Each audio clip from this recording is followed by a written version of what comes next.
Seems in your life there are three things that people always get wrong about you. Okay. They think you're Jewish, Yes. they think you're gay, Yes. and they think you are Matthew Broderick. Yes. I'm a Jewish gay Matthew Broderick. In fact, Jon Cryer is not any of those things. Come in, Mark. What he is an actor coming off the biggest success of his career.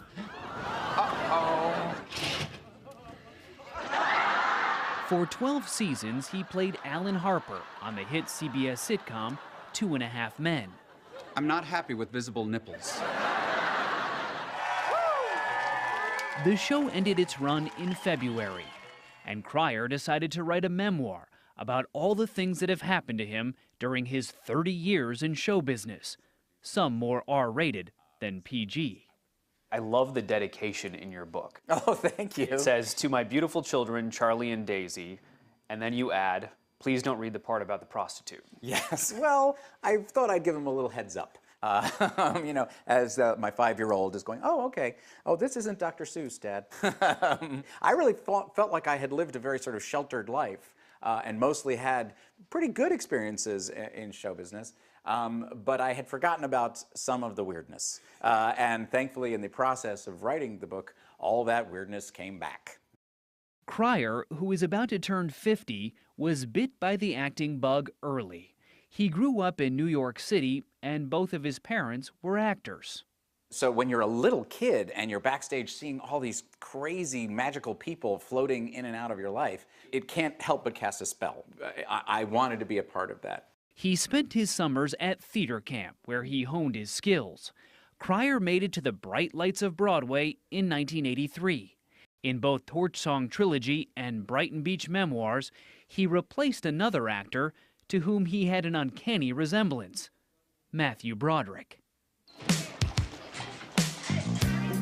And then came John Hughes' 1986 classic, Pretty in Pink. You know, this is a really volcanic ensemble you're wearing. It's really marvelous. Volcanic? Well, you know, hot, dangerous. Cryer played Philip Dale, also known as Ducky, and is forever remembered for this moment.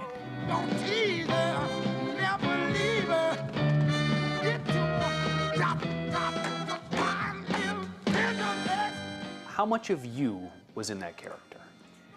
Ducky was the guy I wanted to be in high school. I was a theater geek at a science geek school, so I did not fit in. I wore leg warmers. I'm not proud of it. I wish that I had been as extrovert and sure of myself as Ducky was, but that was not me. And his chemistry on and off camera with co-stars Molly Ringwald and Andrew McCarthy was a bit frosty. Molly and Andrew were very reserved people, and I'm a very outgoing person. That could have worked out great, like, you know, that dynamic, you know, but it didn't. I think they were irritated by me from day one. Ringwald had wanted someone else to play Ducky, Robert Downey Jr., and the original ending of the film, in which Ducky gets the girl, had to be reshot because test audiences didn't buy it and even booed. Cryer thinks he may know why. I've been an effeminate heterosexual dork my whole life. It's confusing. It's confusing to women. It's confusing to men. I understand. After Pretty in Pink came a series of film flops, including one Cryer thought would be a blockbuster. He played Lex Luthor's nephew in Superman 4. It bombed. Lex, you're not gonna believe this, but it's Superman. Oh, wow. Your own grandmother didn't like it. Yes, that was the sword that really hurt, the dagger. So after the film choices, you segued into television. Yes. And that, for a while, did not go particularly well. Nope, I managed to blow that one as well. 4 canceled network comedies led to an article in Newsweek that essentially labeled Cryer a show killer. After the show killer thing, I joke about it now, but at the time, it was a real issue for me in the industry. There was not a lot of people that wanted to hire me for a while. I spent 3 years, with very little work. So in 2003, when he heard about a new show being developed called 2.5 Men, he wanted an audition. But word was that CBS Network president Les Moonves thought Cryer was damaged goods. Les Moonves, arguably the most powerful guy in the business of television, really doesn't want you for this. Moonves says it was more like, I'm not sure, let's see him audition, and he did great. So no TV, no computer, no Game Boy. Charlie, I need you to be my eyes and ears. Okay, but you have to be my liver and prostate. By every account, 2.5 Men was an instant hit. Not bad.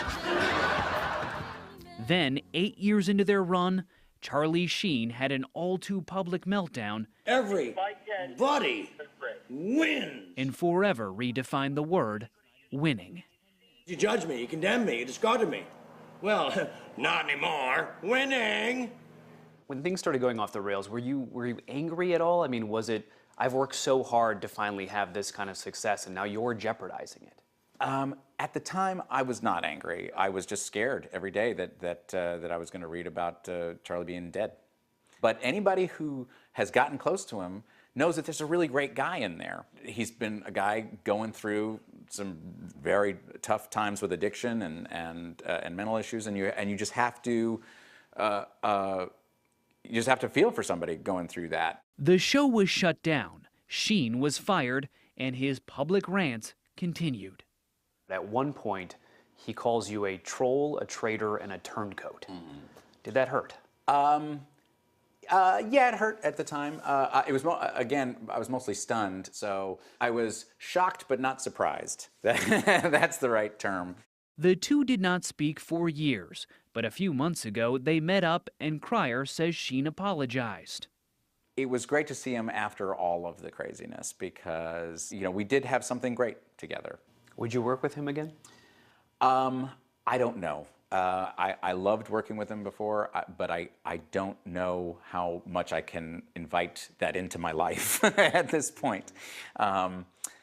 We'll see, but I'll never say never. Look at you. Where are you going in that monkey suit? A benefit for monkeys? 2.5 Men found a new man in actor Ashton Kutcher and continued for another 4 seasons. There was also a second chance in Cryer's personal life. After his first marriage ended, he started dating Los Angeles TV reporter Lisa Joyner. Although it did take him 6 weeks to make his first move. Your first kiss took a very long time. It did. Did you think he was into you? I thought he was going to be my new best gay friend. Yes. I was like, choose your words carefully here, darling. No, you know what it was? We got to know each other. And had it not happened that way, I don't think we'd be together. But when we did kiss... Oh, fireworks. No, I was done. I really was done. I said that, oh, okay. That good? Yes. So Jon Cryer finally got the girl. He also got a star on the Hollywood Walk of Fame and 2 Emmys from his time on 2.5 Men. Who the hell are you supposed to be? You never saw Pretty in Pink? Oh, right, you're Molly Ringwald. A comedy that, despite all the drama, became one of the longest-running sitcoms in the history of broadcast television.